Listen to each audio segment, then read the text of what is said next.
O Gerson estava de técnico do Rio Branco e trouxe vários times profissionais aí para fazer amistoso com o Rio Branco na época, né?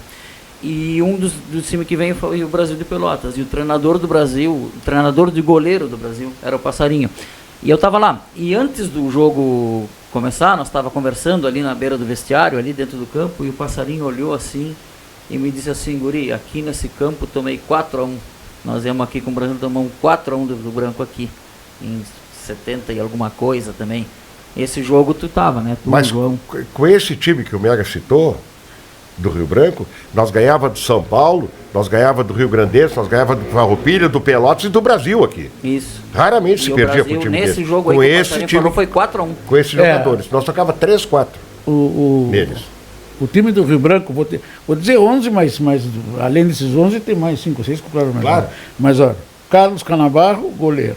Maneca, lateral direito. O zagueiro central, primeiro o Hipólito, depois deixou Hipólito, Marcos, o Posada, depois o lateral esquerdo, o Abílio, deixou o Abílio, pegou o Dica, né? Depois o Sérgio Luz, né, que era o inspetor da polícia, jogou o Orsina antes do Sérgio Luz, o João Cláudio, depois o Amarelo, que era mais novo, depois jogava Milton na ponta direita, Bacello do centroavante, ponta esquerda o Celso, e antes do Celso foi o Loló, que foi profissional também, né?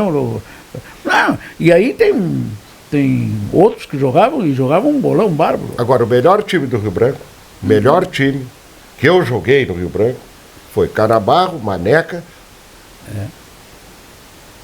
Canabarro, Maneca, Marcos, não, Marquinhos, Posada e Abílio. Sérgio Luz, eu e o João. O Milton, o Bacello e o Celso. Esse time... Para mim foi o melhor time que o Rio Branco formou nessa época. Claro que depois tinha outros jogadores que vieram, gente boa que ficava na reserva e jogava também, fazia parte do grupo. Vocês tocaram 5 lá na seleção de 33. Na seleção de 33, na inauguração daqueles refletores, lá tocamos 5-0 naquela seleção. Aquele cara que correu o Rivelino, o Ramírez. O Ramírez jogava lá. O Correia, que jogou no Huracan-Buceu, o centroavante era o Albino Freire. Não, os caras tudo que jogaram. Lateral direito da Copa de 70. Da Copa de 70, o Diogo. Que jogou o Diogo. Tudo de lá. Toda essa gente já jogava nesse time. Isso é que o Rio Branco tocou 5. 5-0 tocamos neles lá. Voava, o Rio Branco. Eu não era Rio Branco, mas eu posso dizer porque é verdade. O Vitoriense tinha um baita time também. E um detalhe,